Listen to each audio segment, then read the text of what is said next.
Buenas tardes y bienvenidos todos a Encrucijada Pagana. Mi nombre es Carlos Sánchez y junto a mi compañera Baelia, buenas tardes Baelia. Buenas tardes. Seremos los encargados de guiaros un día más por estos senderos. Buenas tardes a todos y bienvenidos. Bienvenida, como no, nuestra estimadísima matrona Eris. Salve Eris. En el programa de hoy, como viene siendo costumbre desde que empezamos a emitir la radio, vamos a hacer un especial de cuentos de terror. Como tenemos una cierta deuda con todos aquellos que sois más seguidores de los vínculos celtas, por así decirlo, hemos decidido escoger unos cuantos cuentos irlandeses. No son propiamente paganos, por así decirlo, son cuentos que tienen un sustrato de folclore, pero también hay que decir que son cuentos literarios, son cuentos escritos por autores. Vamos a empezar leyendo El funeral de Flora Cantillon, de Thomas Crofton Croker. Vamos a seguir con la historia de Jamie Frill y la jovencita, de Leticia McClintock. Y por último, leeremos la historia de Teijo Kane, de Douglas Hyde. Una vez saldadas nuestras deudas con Irlanda, vamos a tener ocasión de hacer una especie de preestreno del libro Tras el velo, esta antología ilustrada de terror que va a publicar la editorial Equinox este próximo Samhain. El día 31 ya estará disponible, y lo vamos a hacer con la historia que fue ganadora del concurso que venía asociado a esta publicación, que fue Beatriz Troitin, con la historia Pidiendo a las peores artes de cine. Al igual que el año pasado, con la anterior edición de la antología, esta será también gratuita y estará disponible para descargar de la red. Una vez tengamos el vínculo, pues ya lo compartiremos tanto en nuestra página de Facebook como en nuestra web. Así que, queridos oyentes, acomodaos y continuad escuchando, que estos son los cuentos dedicados a todos vosotros, de dos paganos en nuestro peculiar cruce de caminos. Comienza la aventura.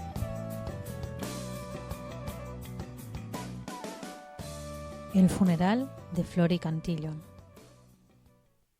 El antiguo lugar de enterramiento de la familia Cantillon estaba en una isla, en la bahía de Ballig. Esta isla estaba situada a poca distancia de la orilla y en una época remota fue inundada por una de las invasiones que el Atlántico gusta frecuentemente llevar a cabo en aquella parte de la costa de Kerry.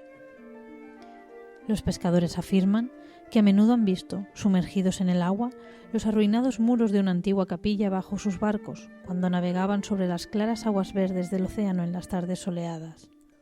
Como quiera que sea, es bien sabido que los Cantillon sentían, como la mayoría de las familias irlandesas, un fuerte apego hacia su lugar de enterramiento, y a este apego se debía la costumbre de llevar el cadáver, cuando alguien de la familia moría, a la orilla del mar, donde el ataúd era dejado al alcance de la marea.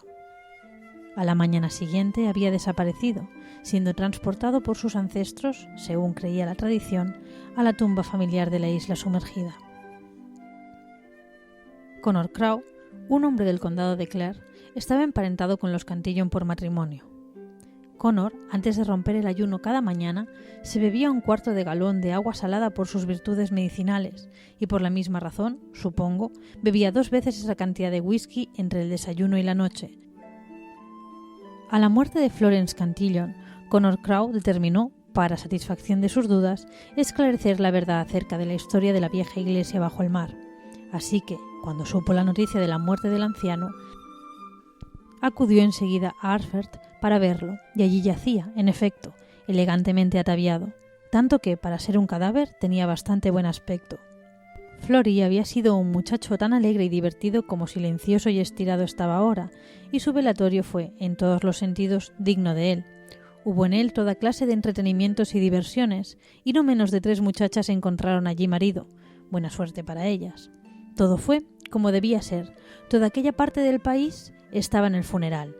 La larga ceremonia fue cantada con gran duelo y, de acuerdo con la costumbre familiar, el ataúd fue transportado hasta la bahía, donde fue depositado sobre la orilla con una última oración para el reposo del muerto. Los acompañantes del duelo comenzaron a retirarse, grupo tras grupo, hasta que por fin Conor Crowe se quedó solo. Entonces sacó su botella de whisky, sus gotas de consuelo, como él la llamaba, que era algo necesariamente requerido en momentos de pena como aquellos, sentado sobre una gran piedra que estaba protegida bajo una roca saliente, que le ocultaba parcialmente de la vista, se dispuso a esperar con paciencia la aparición de los fúnebres transportadores. La tarde cayó, bella y benévola. Connor silbaba un aire antiguo que había aprendido en su niñez, con objeto de mantener ociosos los miedos y fuera de su cabeza. Pero el salvaje tono de aquella melodía trajo 1.000.000 de recuerdos a su mente, que hacían parecer más triste el crepúsculo. Si esta bahía estuviese cerca de la sombría torre de Dunmore, en mi dulce tierra, se dijo Connor Crowe suspirando.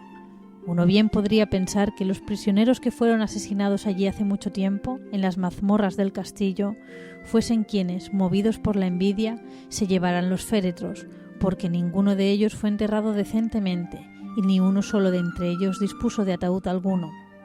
A menudo he oído gemidos y lamentaciones que provienen de las mazmorras del castillo de Dunmore, pero, continuó después de apretar ávidamente sus labios contra la boca de su silenciosa y confortadora compañera, la botella de whisky. ¿Qué estoy diciendo? ¿Acaso no sabía todo este tiempo que no se trataba sino del triste sonido de las olas al penetrar por entre los huecos de las rocas y chocar contra el acantilado, convirtiéndose en espuma? Castillo de Dunmore, puedo ver tu silueta de torre lóbrega en un día tenebroso, con las sombrías colinas irguiéndose tras de ti, siempre que mi corazón alberga oscuros pensamientos. En verdad era una hermosa noche iluminada por la luna. Nada se veía en torno a las oscuras rocas, ni en la blanca playa de guijarros, sobre la cual el mar rompía como un murmullo ronco y melancólico. Connor, no obstante sus frecuentes tragos, se sentía bastante raro y casi empezaba a arrepentirse de su curiosidad. Era ciertamente una vista solemne contemplar el negro ataúd descansando sobre la blanca orilla. Su imaginación convertía gradualmente el profundo quejido del viejo océano en un tétrico lamento por los muertos, y de los oscuros huecos entre las rocas imaginaba que aparecían extrañas y visionarias formas. A medida que la noche avanzaba, Connor se sentía más cansado de vigilar. Más de una vez se sorprendió cabeceando, y entonces sacudía la cabeza y miraba hacia el negro ataúd, pero la estrecha morada de la muerte continuaba inmóvil ante él. Era ya bastante después de medianoche, y la luna estaba sumiéndose en el mar, cuando oyó el sonido de muchas voces que gradualmente se hacía más fuerte, por encima del pesado y monótono arrastrarse del mar. Escuchó, y enseguida pudo distinguir un requiem de exquisita dulzura, cuyas notas ascendían y descendían con el vaivén de las olas, cuyo murmullo se entremezclaba con la melodía, al mismo tiempo que le servía de fondo como un coro. El requiem se oía cada vez más alto y parecía aproximarse a la playa, cuando de pronto descendió hasta convertirse en un tenue y lastimero lamento. Cuando éste terminó, Connor contempló un grupo de extrañas y bajo la débil luz misteriosas figuras que emergían del mar y rodeaban el féretro, que se disponían a arrastrar al interior de las aguas. «Esto sucede por contraer matrimonio con las criaturas de la tierra», dijo una de las figuras, en un tono claramente audible, aunque profundo. «Cierto», respondió otro, con una voz todavía más sobrecogedora. «Nuestro rey nunca habría ordenado a sus roedoras olas de dientes blancos devorar las rocosas raíces de la isla cementerio si su hija, Durfula, no hubiese sido enterrada en ella por su marido mortal». «Pero un día vendrá», dijo un tercero, inclinándose sobre el ataúd, «en que unos ojos mortales espiarán nuestra tarea y unos oídos mortales oirán nuestra endecha». «Entonces», dijo un cuarto, «dejaremos de enterrar a los Cantillon para siempre».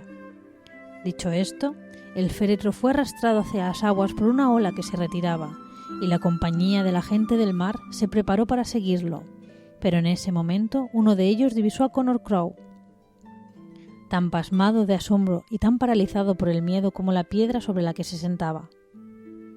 «El día ha llegado», proclamó el misterioso ser. «El día ha llegado. Los ojos de un humano contemplan a las formas del océano y sus oídos han oído sus voces. Adiós a los Cantillon, los hijos del mar ya no tendrán que enterrar el polvo de la tierra nunca más».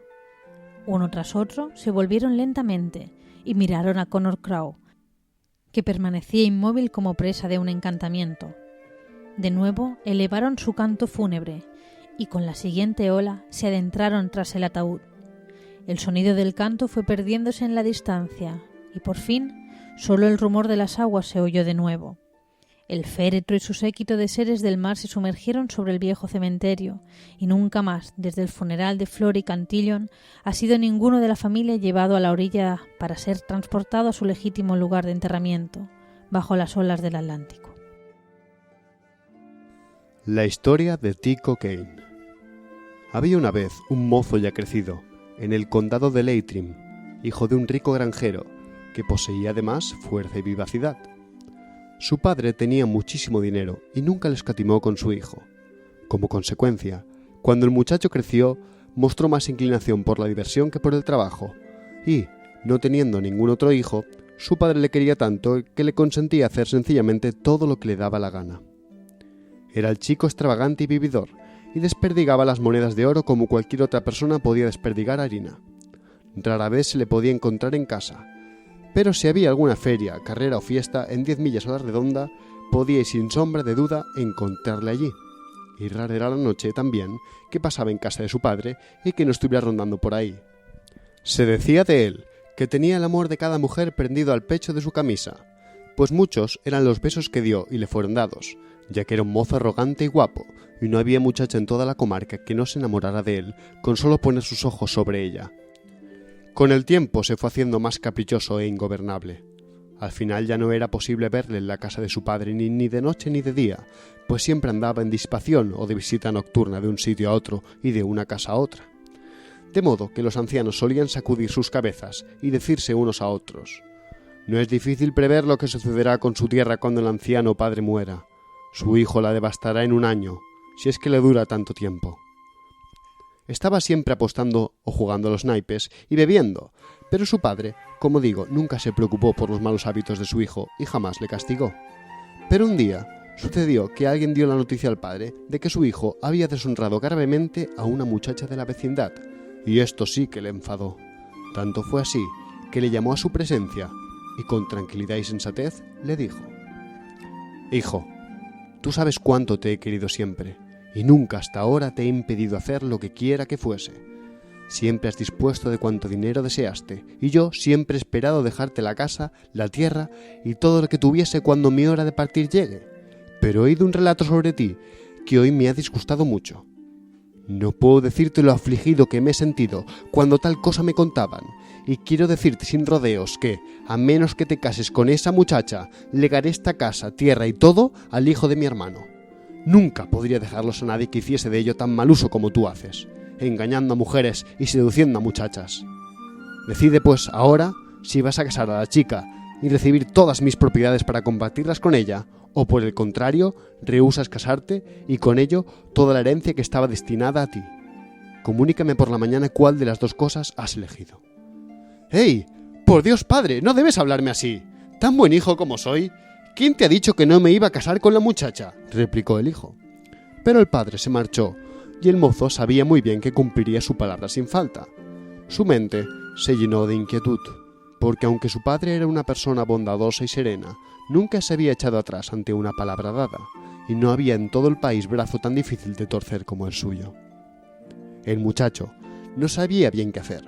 En realidad, él estaba enamorado de la chica, y tenía en mente casarse con ella un día u otro, pero por el momento habría preferido permanecer más tiempo como estaba y continuar con sus viejas correrías, bebiendo, divirtiéndose y jugando a los naipes. Además, se sentía herido y enfadado por haberle ordenado su padre que se casara y amenazado en caso de que no lo hiciese. «¿No es mi padre un tonto de remate?», se decía. «Yo estaba en verdad dispuesto y hasta ansiaba casarme con Mary, pero ahora que me ha amenazado me dan más deseos todavía de continuar por un tiempo soltero». Su mente estaba tan excitada que no podía acabar de decidir qué haría. Salió de la casa y paseó en la noche con el fin de enfriar su sangre hirviente, y así caminó y caminó hasta llegar a la carretera.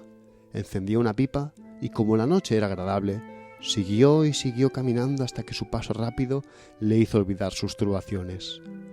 La noche era luminosa y la luna estaba en cuarto creciente. No soplaba ni la más ligera brisa y el aire, calmado, era suave. Continuó caminando durante casi 3 horas, cuando de pronto recordó lo tarde que era y pensó que era hora de volver. «¡Caray! Creo que me he olvidado de mí mismo», se dijo. «Deben ser cerca de las 12 ya». Apenas había pronunciado estas palabras cuando oyó delante de él el sonido de muchas voces y el ruido de pisadas sobre la carretera. «No sé quién puede estar fuera a estas horas de la noche y en tan solitario camino», se dijo. Permaneció escuchando y oyó las voces de mucha gente que hablaban entre sí, pero no podía entender lo que estaban diciendo. «¡Oh, caramba!», exclamó. «Me temo que no es irlandés, ni tampoco inglés lo que hablan. Y no puede haber franceses por aquí». Avanzó un par de yardas más y entonces, bajo la luz de la luna, vio con cierta claridad una banda de gente menuda que se dirigía hacia él y llevaban algo de gran tamaño con ellos. «¡Oh, diablos! No puedo creer que estoy viendo a la buena gente con mis propios ojos». Cada pelo de su cabeza se erizó y un estremecimiento poderoso se apoderó de sus huesos, porque veía que se estaban aproximando a gran velocidad. Miró otra vez a aquellos seres y percibió que su número era de unos 20 y que ninguno de esos hombrecitos sobrepasaba la altura de unos 3 pies, o 3 pies y medio, y que algunos de ellos eran grises y parecían muy ancianos. Volvió a mirar, pero no pudo distinguir qué era aquel gran peso que transportaban, hasta que al fin llegaron hasta él y allí permanecieron todos de pie a su alrededor. Entonces arrojaron la pesada carga a la carretera y así vio que se trataba de un cadáver. El joven se tornó más frío que la muerte y sintió que de pronto hasta la última gota de su sangre se detenía en sus venas, cuando un anciano hombrecito se acercó a él y le dijo: «¿No es una suerte que te hayamos encontrado, Tick O'Kane?». El pobre Tick no podía articular ni una sola palabra, ni siquiera podía despegar sus labios, en caso de haber encontrado alguna que llevara a ellos, de modo que no respondió. «Tick O'Kane», volvió a decir el hombrecito gris, «¿no iba siendo ya hora de que nos encontraras?». Tick no podía responderle. «Tick O'Kane», dijo de nuevo, «¿no es una suerte y no era tiempo ya de que nos encontrásemos?». Pero Tick permanecía mudo, pues tenía miedo de dar una respuesta, y sentía la lengua como si estuviese pegada a la bóveda de su boca. El hombrecillo gris se volvió hacia sus compañeros con un brillo de júbilo en sus ojillos. «¿Y ahora?», les dijo, «Tick O'Kane se ha quedado mudo. Podemos hacer con él lo que queramos». «Tick, Tick», exclamó, «estás llevando una vida deshonrosa y podemos hacer de ti un esclavo ahora sin que tú puedas hacer nada por impedirlo, pues es inútil tratar de ir contra nosotros. Levanta ese cadáver». Tick estaba tan asustado que solo fue capaz de pronunciar una palabra: «No». Atemorizado como estaba, se mostraba tan terco y obstinado como siempre. «Tick O'Kane no quiere levantar el cadáver», murmuró el extraño hombrecillo con una risilla maliciosa, y después, con una vocecilla tan áspera como el repicar de una campana gritada, repitió: «Tick O'Kane no quiere levantar el cadáver. ¡Hacédselo levantar!». Y antes de terminar de decir esto, todos se congregaron en torno al pobre Tick, riendo y charlando los unos con los otros. Tick intentó escapar entonces, pero ellos le siguieron y uno de ellos estiró su pierna delante de él mientras corría, haciéndolo así rodar sobre un pequeño promontorio que había en la carretera. Antes de que pudiera levantarse, los duendes le cogieron, unos por las manos y otros por los pies, y allí, con el rostro contra el suelo, le sostuvieron con tal fuerza que no pudo realizar el más leve movimiento. 6 o 7 de ellos levantaron entonces el cuerpo yerto y lo desplazaron hasta donde estaba Tick, colocándoselo sobre la espalda. El pecho del cadáver se apretaba pesadamente contra la espalda y los hombros de Tick, y los brazos le caían alrededor de su cuello. Entonces los duendes apartáronse de él un par de yardas, dejando que se levantase. Así lo hizo el joven, espumeando por la boca y maldiciendo. Dio una sacudida en un intento de desembarazarse del cuerpo, pero su miedo y asombro fueron enormes cuando sintió que los 2 brazos se le aferraban herméticamente en torno y que las 2 piernas estaban firmemente apretadas contra sus muslos y que por más fuerza que emplease en su intento no podía desprenderse de su abrazo. «¡Condenado para siempre!», se lamentaba. «Es la mala vida que llevo lo que ha hecho a la buena gente utilizar su poder sobre mí. Pero prometo a Dios y María, Pedro y Pablo, Patricio y Brígida, que enmendaré mi camino desde ahora y para siempre si salgo de este horrible peligro, y además me casaré con la chica». El hombrecito gris se acercó a él y le dijo: «Bien, Tick, no has levantado el cuerpo cuando te pedí que lo hicieras, y ves que hemos tenido que obligarte a hacerlo. Quizás si ahora te pido que lo entierres tampoco lo harás hasta que te lo hagamos enterrar nosotros».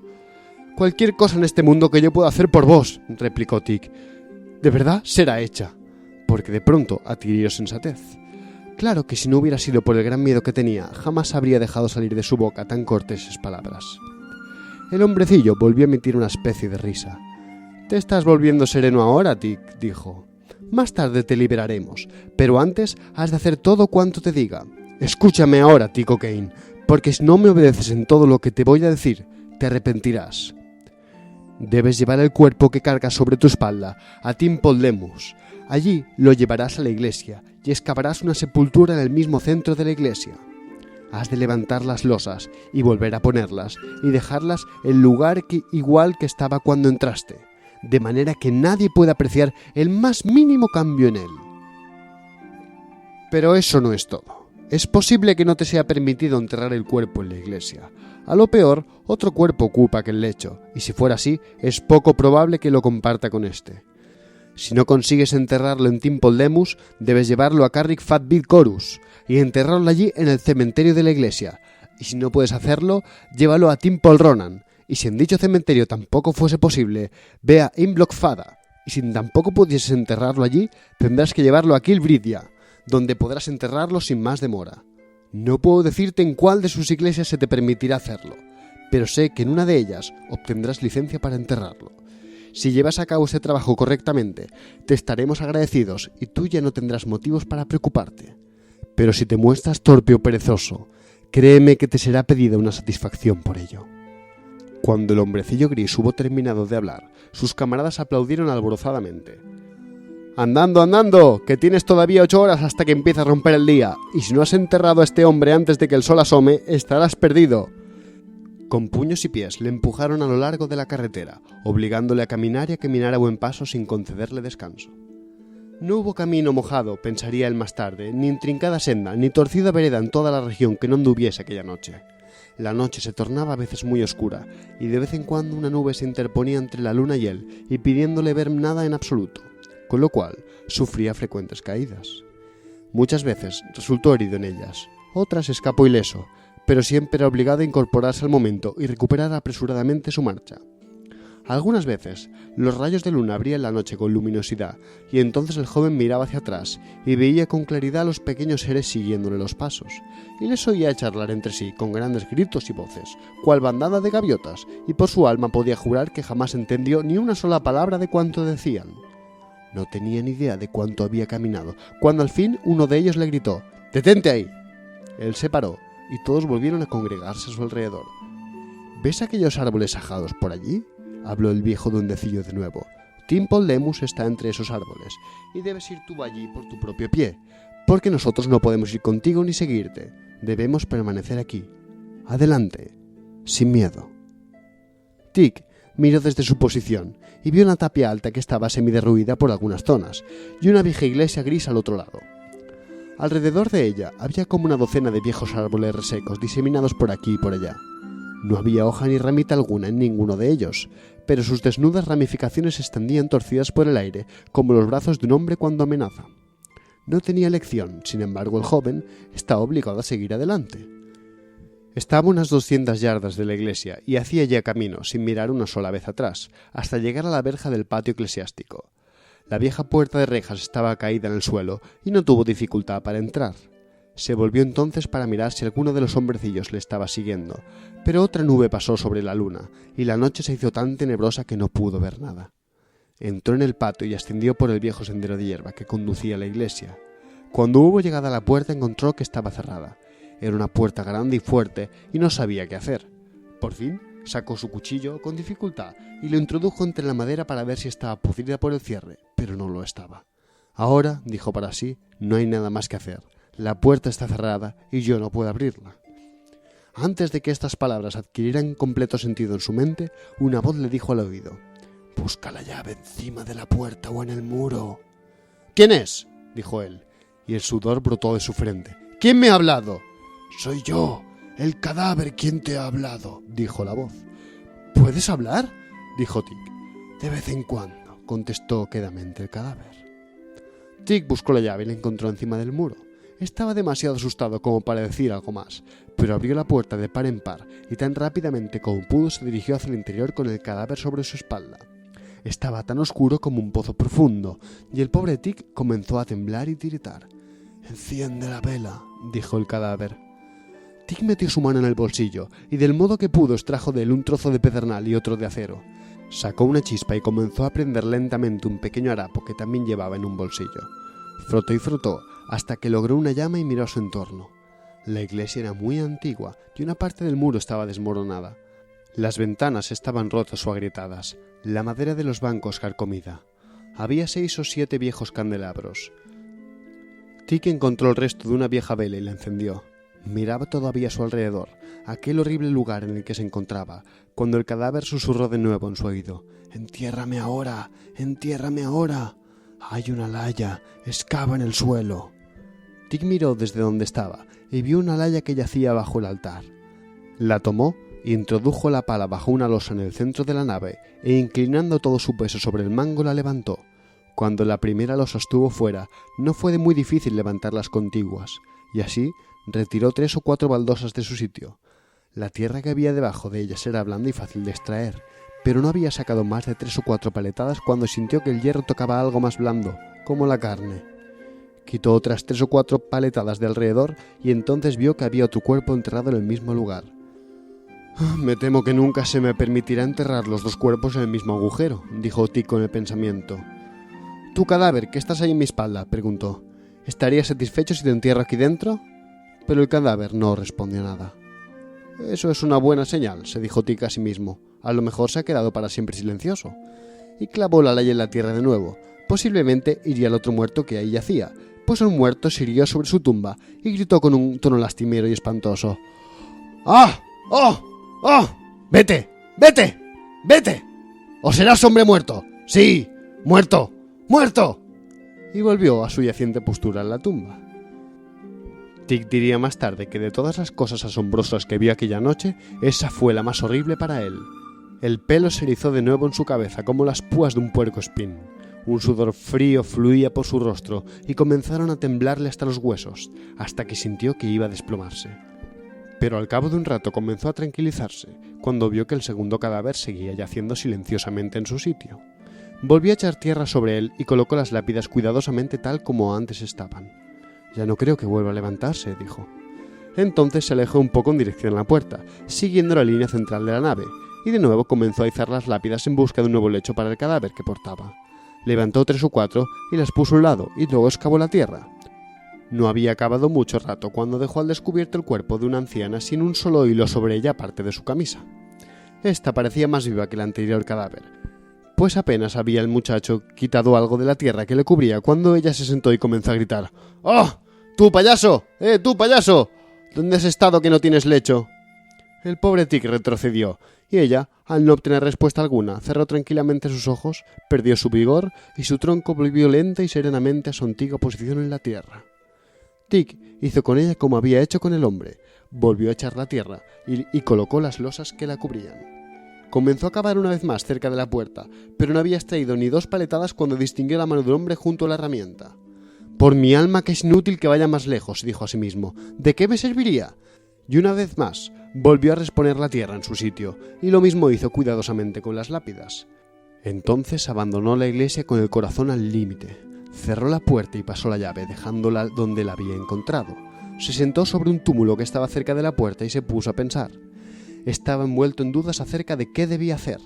Apoyó la cara sobre sus manos y lloró de fatiga y de dolor, pues estaba completamente seguro en aquel momento de que jamás regresaría a casa vivo. Intentó nuevamente deshacerse de aquellas manos aferradas en torno a su cuello, pero estaban tan firmes que parecían cadenas, y cuanto más intentaba soltarlas, más firmemente se agarraban. Iba a sentarse de nuevo, cuando los fríos y horridos labios del hombre muerto le hablaron: «Carrick Fat Picorus», y recordó el mandato de la buena gente de que llevara el cadáver a aquel lugar si no le era posible enterrarlo donde ahora se encontraban. El joven se levantó y miró a su alrededor. «No conozco el camino», musitó. Tan pronto como hubo pronunciado estas palabras, el cadáver extendió de golpe su mano izquierda, que también herméticamente aferrada había estado en torno a su cuello hasta hacía un instante, y señaló con ella el camino que debía seguir. Tic empezó a andar en la dirección hacia donde se extendían aquellos dedos, y atravesó el umbral del cementerio parroquial, dejando este atrás. Pronto se encontró en un camino pedregoso y lleno de baches. Allí se detuvo de nuevo sin saber hacia dónde doblar. El cadáver estiró su huesuda mano por segunda vez, y señaló en dirección hacia otro camino, no aquel por el que se había aproximado la vieja iglesia. Tic siguió ese camino, y cuando aparecía alguna otra senda o vereda que cruzaba su camino, el cadáver siempre alargaba la mano, indicando con su dedo índice por donde debía continuar. Muchas fueron las encrucijadas que dejó atrás, y muchos los intrincados senderos que batió hasta que por fin divisó un viejo cementerio al lado de la carretera. Pero no había iglesia alguna, ni capilla, ni edificio de ningún tipo junto a él. El cadáver le apretó con fuerza y se detuvo. «Entiérrame, entiérrame en el cementerio», dijo la voz. Tic se encaminó hacia aquel desolado lugar y estaba unas 20 yardas de él cuando al levantar sus ojos vio cientos y cientos de fantasmas, hombres, mujeres y niños, sentados encima de la tapia circundante de pie dentro del recinto o corriendo en todas direcciones, señalándole con sus espectrales manos, mientras que podía ver cómo sus bocas se abrían y cerraban como si estuviesen hablando, aunque no pudo oír ninguna palabra ni sonido alguno procedente de ellos. Presa del miedo, no pudo dar un paso más, quedándose clavado donde estaba, y en aquel mismo instante los fantasmas cesaron todo movimiento o gesticulación. Entonces Tic comprendió que estaban tratando de evitar que se aproximara. Se adelantó un par de yardas más, e inmediatamente aquella multitud se abalanzó entera hacia él formando una barrera tan densa que pensó que sería imposible abrirse paso, en caso de que en su mente estuviese intentarlo. Pero no estaba en ella hacerlo. Volvió deshecho y abatido sobre sus pasos, y cuando se hubo alejado un par de cientos de yardas del cementerio, se detuvo de nuevo porque no sabía cuál era el camino que habría de tomar ahora. Oyó la voz del cadáver en su oído que le dijo «Temple Ronan», y la escuálida mano se extendió otra vez señalándole dirección. Tan cansado como estaba, tenía que seguir caminando y el camino ni era corto ni fácil. La noche estaba más oscura que nunca y la marcha era penosa. Muchas fueron las caídas y muchas las marcas que éstas dejaban en el cuerpo. Al fin, pudo ver Temple Ronan a lo lejos, irguiéndose en medio del cementerio. Mientras dirigía sus pasos hacia allí, pensó que esta vez no había peligro, pues no vio fantasmas ni ningún otro horror en el muro, y que ahora no tendría ya más dificultad para liberarse al fin de su carga. Encaminó sin paciencia hacia la puerta, pero cuando se disponía a entrar, tropezó en el umbral y cayó.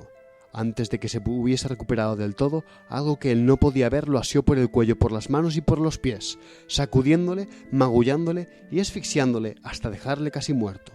Después, aquella misma fuerza le empujó hasta una distancia de 100 yardas de aquel lugar, y allí le arrojó una vieja acequia, con el cadáver todavía sujeto a él.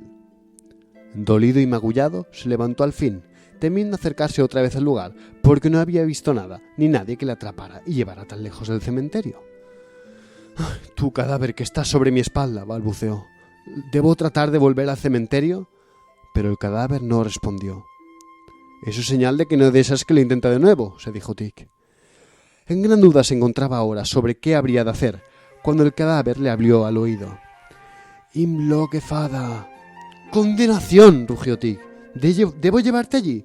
Si sigues haciéndome caminar de esta manera, te digo que voy a caer muerto bajo tu cuerpo». Continuó, pese a todo, marchando en la dirección que el cadáver le mostraba con su mano. No podría decir cuánto tiempo había estado caminando, cuando el muerto volvió a apretarle por detrás, exclamando «¡Allí!». Tic miró detenidamente y vio los restos de una tapia tan derruida que desde luego ya no era una tapia. Se alzaba en un gran campo abierto, algo apartado de la carretera, y quitando 3 o 4 piedras grandes que había en las esquinas y que más parecían rocas que lápidas, no había nada allí que indicase que aquello era un cementerio. «¿Es esto Imloque fada?», preguntó Tic. «¿He de enterrarte aquí?» «Sí», dijo la voz. «Pero no veo tumba ni lápida alguna, solo este montón de piedras», replicó abatido Tic. El cadáver no respondió, pero estiró su descarnada mano para mostrar a Tic la dirección en que debía ir. El joven la siguió, aunque estaba tremendamente atemorizado, pues recordaba lo que le había sucedido en el lugar anterior. Siguió andando, con el alma en la boca, como más tarde él mismo contaría. Pero cuando llegó a unas 15 o 20 yardas del pequeño recinto cuadrado, el resplandor de un rayo, con destellos amarillos y rojos y líneas azuladas entre ellos, irrumpió en aquel escenario, extendiéndose automáticamente por todo el derruido muro, deslizándose giratoriamente cual golondrina surcando las nubes, y cuanto más miraba Tic, más rápidamente giraba. Hasta que al fin acabó convirtiéndose en un círculo de llamas que rodeaba el viejo cementerio, imposible de atravesar sin ser consumido por el fuego. Jamás había visto Tic desde el día en que nació ni volvería nunca más a ver visión tan maravillosa y espléndida como aquella.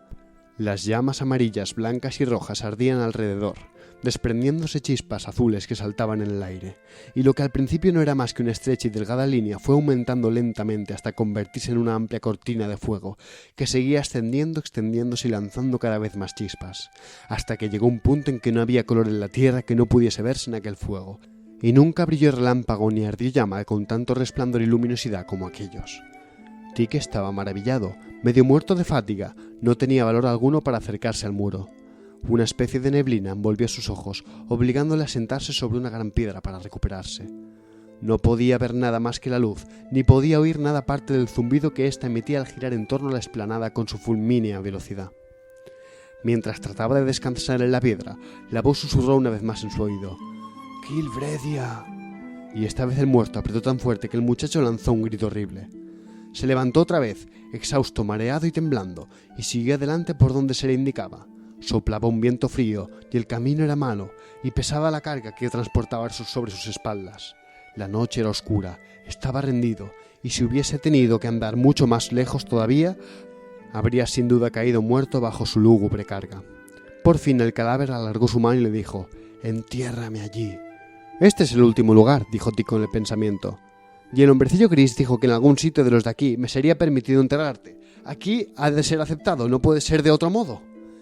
La primera de las líneas del halo del día anunciaba tenuamente su aparición por el este, y las nubes comenzaban a tomar su primer tinte de fuego, pero estaba más oscuro que nunca, pues la luna se había puesto y ya no había estrellas.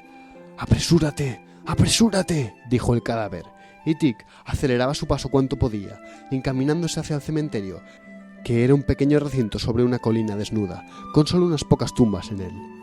Decididamente, atravesó el umbral hacia el interior, y nada le tocó y nada vio ni oyó. Se dirigió al centro del lugar y allí permaneció unos instantes de pie, mirando a su alrededor en busca de una laya o una pala con que excavar la tumba. Mientras revisaba el lugar en su búsqueda, vio de pronto algo que le dejó sobrecogido, una tumba recién cavada justo delante de él. Se acercó y miró abajo, y allí, en el fondo, vio un ataúd negro. Se metió en el agujero, levantó la tapa y encontró, como ya había sospechado, que estaba vacío. Salió de nuevo del hoyo y casi no se había incorporado del todo cuando el cadáver, que había estado sujeto a él durante más de 8 horas, relajó sus manos de golpe de en torno al cuello del joven al tiempo que se soltaba, y con un ruido sordo se desplomó dentro del ataúd abierto. Tic cayó de rodillas al borde de la tumba y dio gracias a Dios. Entonces, sin perder más tiempo, aseguró la tapa del ataúd contra la caja y comenzó a arrojar tierra por encima con sus 2 manos. Y cuando la fosa estuvo llena y dura, Tic pateó y pisoteó la superficie hasta que quedó bien firme, y entonces abandonó aquel lugar. El sol ascendía tras las colinas cuando terminó su trabajo, y lo primero que hizo fue regresar a la carretera y buscar una casa donde poder descansar. Al fin halló una posada, se acostó en una cama y durmió hasta la noche. Cuando despertó por la mañana, alquiló un caballo y partió hacia su casa. Se encontraba a más de 26 millas de su casa y había andado todo ese camino con el cuerpo muerto a su espalda en una noche. Todo el mundo en el pueblo pensaba que se había marchado de su tierra y tuvieron una gran alegría cuando le vieron regresar. Todos comenzaron a preguntarle dónde había estado, pero él no se lo contó a nadie excepto a su padre. Desde aquel día fue un hombre distinto. Nunca más bebió demasiado ni malgastó su dinero a las cartas y sobre todo nunca más anduvo fuera hasta muy tarde, solo en las noches oscuras. No habían pasado 15 días desde aquella noche cuando se casó con Mary, la muchacha a quien amaba, y hubo un gran regocijo en aquella boda, y desde entonces fue un hombre feliz. Ojalá fuésemos todos tan felices como él lo fue. Pidiendo a las peores artes de Circe. La figura cubierta por un amplio manto oscuro se desplazaba con seguridad por la senda que la dirigía al cruce. El claro de la luna llena alumbraba su camino bajo el cielo transparente. Allí, ante la figura triple que presidía el lugar desde su pedestal abrazado por algunas zarzas impertinentes, se arrodilló. Grande era el trabajo encomendado, por lo que mayor debía ser el sacrificio otorgado a cambio por el devoto a la diosa nocturna. La mujer escarbó un agujero, ayudándose de una piedra aguzada que encontró a tientas, y sacó de la cesta que llevaba bajo el manto, agarrándolo por las patas, un pequeño gallito negro, cuyo plumaje mostraba brillos metalizados a la luz de la luna, igual que el gran cuchillo con el que le cortó el pescuezo de un tajo, al tiempo que lo sujetaba contra la tierra. Alzó el cuerpo decapitado del suelo y lo agitó ante la estatua, procurando que quedara bien salpicada de la sangre que manaba.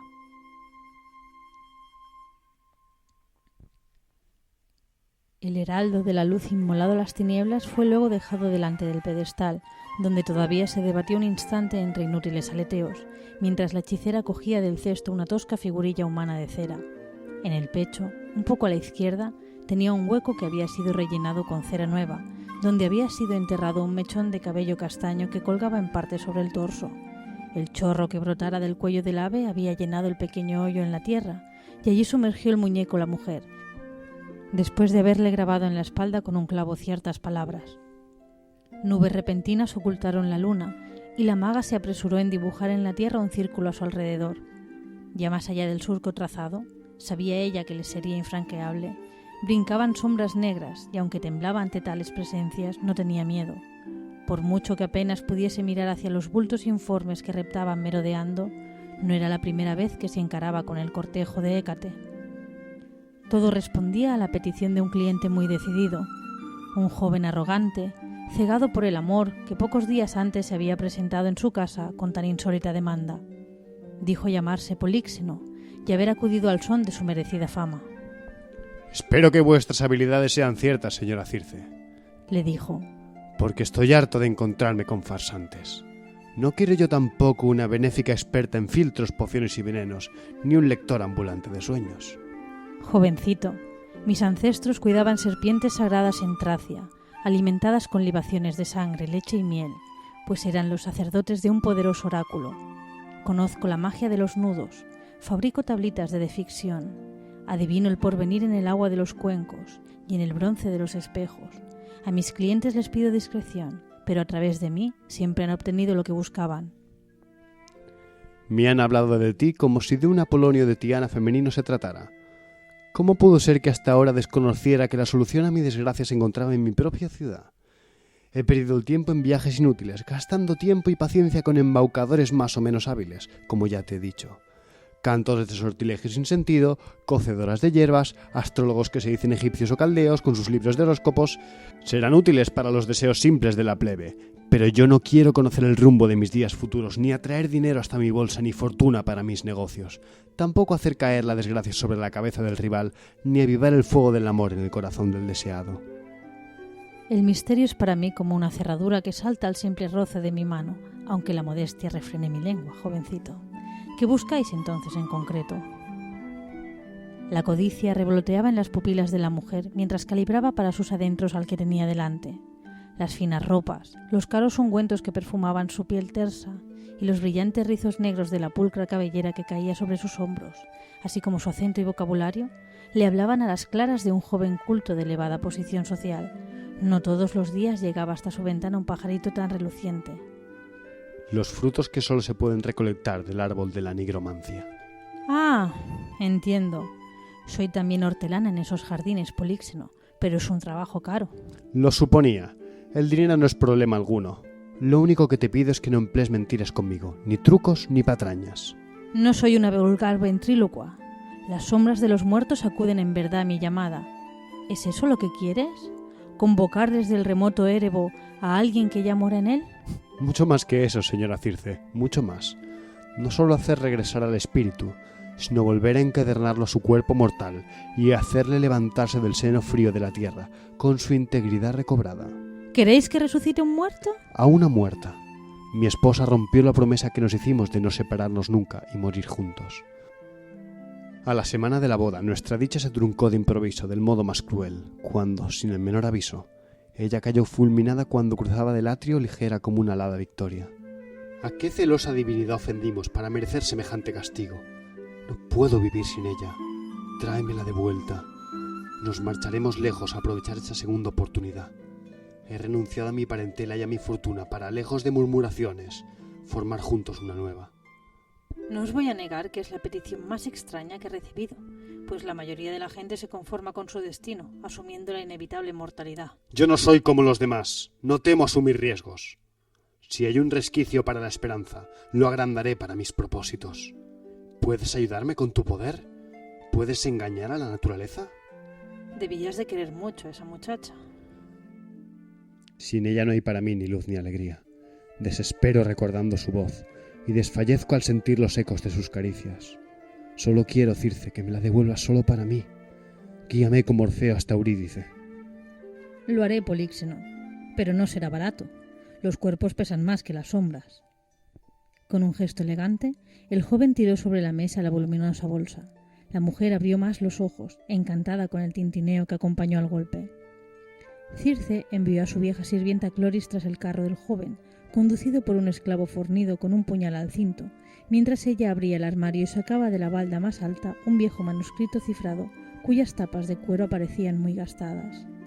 No le había mentido sobre ella y los conjuros más secretos de la familia estaban allí escritos, a la vista, pero solo legibles para el que supiera la clave de aquellos signos en apariencia sin sentido. Tal secreto había pasado de madres a hijas, de manera que para la maga era como leer un libro cualquiera, y así pasó con cuidado página tras página hasta encontrar lo que necesitaba. Una sapiencia tan oculta como su verdadero nombre. Cogió también las tablillas enceradas y el punzón y se puso a escribir anotaciones y cuentas. Más tarde, Cloris regresó de su cometido y le informó de dónde venía el tal Polixeno. Como Circe suponía, su apariencia también había sido sincera. Vivía en una amplia mansión en el barrio de las Dos Colinas, el más rico de la ciudad. A la mañana siguiente, volvió a mandar a Cloris con una carta para el cliente donde explicaba a Políxeno que debería realizar en su nombre el especial sacrificio el primer día de plenilunio, para lo cual necesitaría un objeto o tela que hubiese permanecido mucho tiempo en contacto con la dama, siempre que no conservase una parte de ella misma, cabello, uñas, sangre, lo cual aumentaría la eficacia del conjuro. El joven acompañó a Cloris de regreso para entregarle en persona a Circe una cajita donde, envuelto en un paño de fina seda oriental, guardaba un mechón de pelo castaño, el cual olió y besó antes de entregárselo. Antes de cerrarse el ataúd yo mismo se lo corté. Es lo único que me queda de ella. Sabiendo que nuestra reunión se acerca, qué agonía tener que esperar a que la luna se ilumine por completo. 10 días me rendirán como toda una vida. Tranquilo, jovencito. Pronto podrás seguir gozando de los placeres conyugales con esa excepcional muchacha, bendecidos por Afrodita y Hécate. Las diosas te oigan.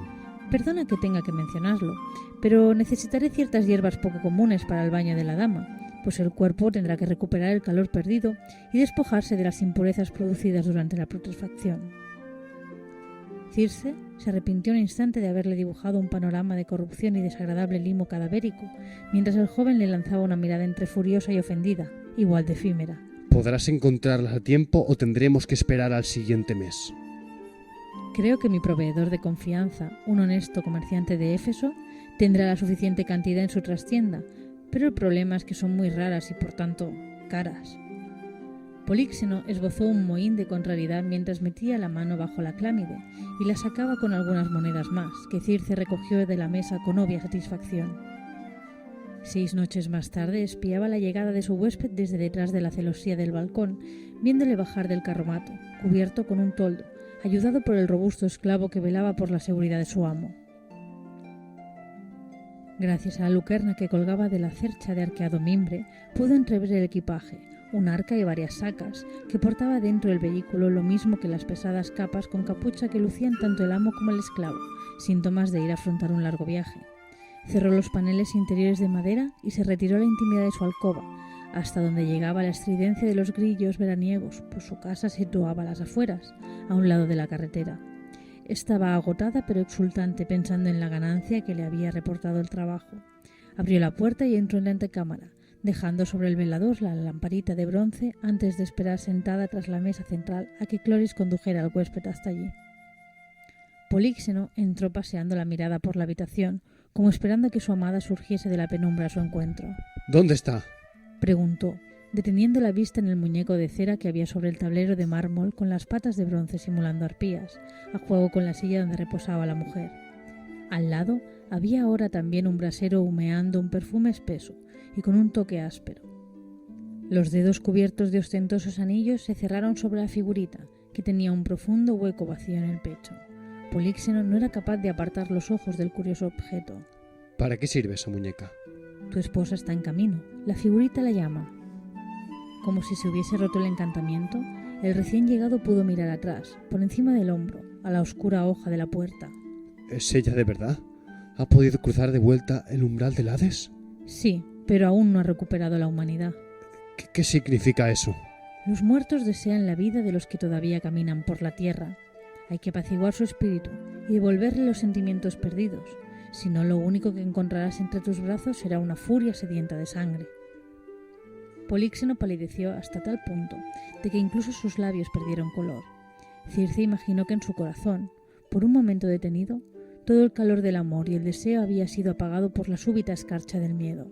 Sonrió ante ello, pues podía aprovecharlo para plantearle la solución. No temas, muchacho.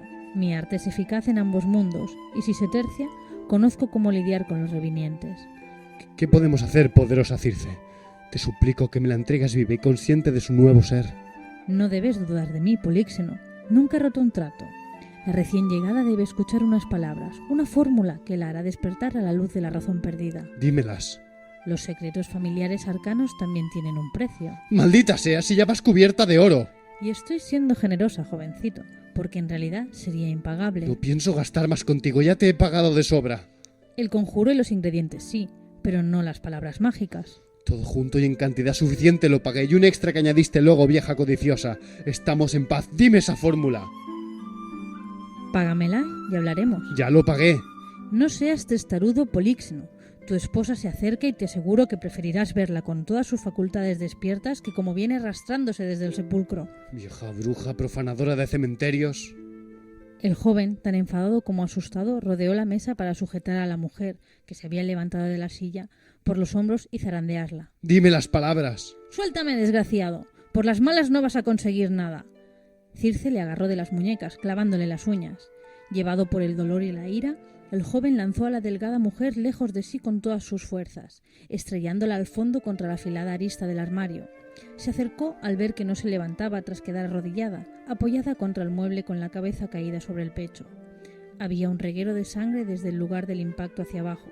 Se inclinó y, sujetándola de la redecilla que le recogía el cabello, le ladeó el rostro, contemplando con horror la sanguinolenta brecha vertical, abriéndole la sien hasta el hueso, donde el licor rojo brotaba entre grumos blanquecinos para resbalar sobre la mejilla y el cuello, manchando también la oreja y el pendiente. Políxeno palpó entre los pliegues de la túnica, pero no llevaba ningún papel encima. Ya no oía la cantinela de los grillos y el perfume del brasero inundaba el cuarto, provocándole un pesado sopor. Se alzó preguntándose dónde estaría la llave de aquel armario. La fórmula tenía que estar por allí. No podía perder tiempo. Un grito inhumano rasgó entonces el silencio, haciéndole mirar hacia la puerta con los ojos desorbitados. Había sido el fiel Eumenes, y no pudo apenas concebir lo que debía haber arrancado semejante grito de pavor de la garganta de un hombre que había sido gladiador antes de verse liberto y ponerse al servicio de él y su padre. Un hombre sin miedo, porque se había enfrentado muchas veces a la muerte. Con la respiración agitada por el temor y la premura, escudriñó la habitación con la mirada a un lado y a otro, mientras percibía ahora el traqueteo de las ruedas y los cascos del caballo al incorporarse al vehículo desbocado sobre las losas de la carretera. Pronto se alejó el sonido, para dejarlo de nuevo a solas con la noche y los muertos. Desesperado, comprobó que la otra puerta a la izquierda estaba cerrada. Entonces reparó en el muñeco de cera sobre la mesa y vio que asomaba por debajo de él un trocito de pergamino. Con inmenso alivio se acercó a cogerlo, pero al instante regresó al terror al comprobar que no entendía aquellos signos, garabatos a los que no podía asignar ningún sonido articulado. Un portazo le hizo estremecer. ¡Mi señora! ¡Mi señora!, graznaba una voz cascada acercándose. Era la vieja sirvienta de la bruja corriendo por el pasillo. Pudo imaginar el cuerpo arrugado chocando con brutalidad contra la puerta de la estancia al sentir el terrible golpe. Políxeno ya temblaba como una vara al notar aquella respiración enfermiza, dificultosa, tras la madera, mientras sus ojos se aplicaban en taladrar los símbolos del pergamino, intentando encontrar en ellos un sentido. A pesar del aroma procedente del brasero, una pútrida pestilencia invadió el cuarto desde detrás de la puerta, y dos manos huesudas empezaron a rascar en ella con avidez. Políxeno se rindió a las náuseas y el mareo, mientras rompía la salvífica nota, anegado por la frustración. Su grito de inmenso pavor resonó por toda la casa al ver saltar los goznes de la hoja de madera, reventada por una fuerza descomunal, que procedía de una figura pequeña y desgreñada, lívida en la oscuridad, de pie sobre el cadáver descoyuntado de la anciana.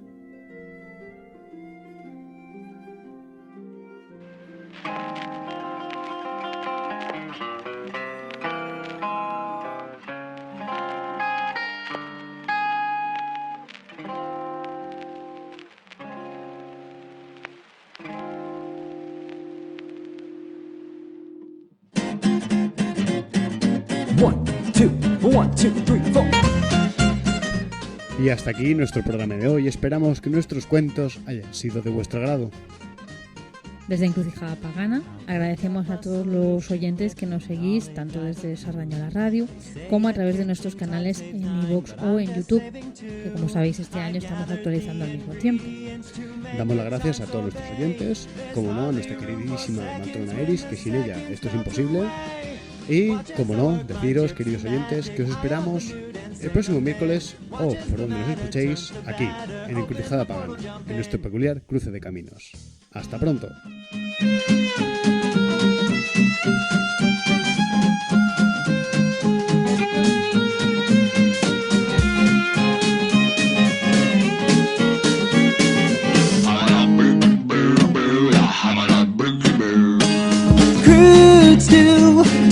Favorite apple bloom. Sometimes life is not a cakewalk served up on a silver spoon.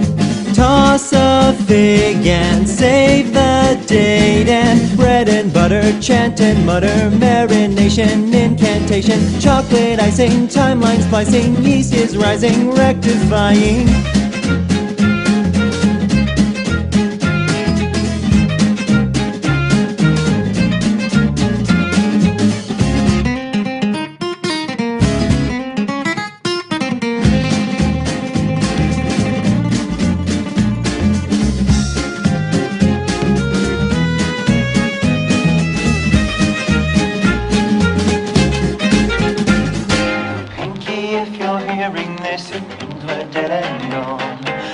Don't bake a portal, just accept it and move on. My cauldron is preheated and I've got you in my thrall. Let's beat these yolk and save my folk by baking the fourth wall.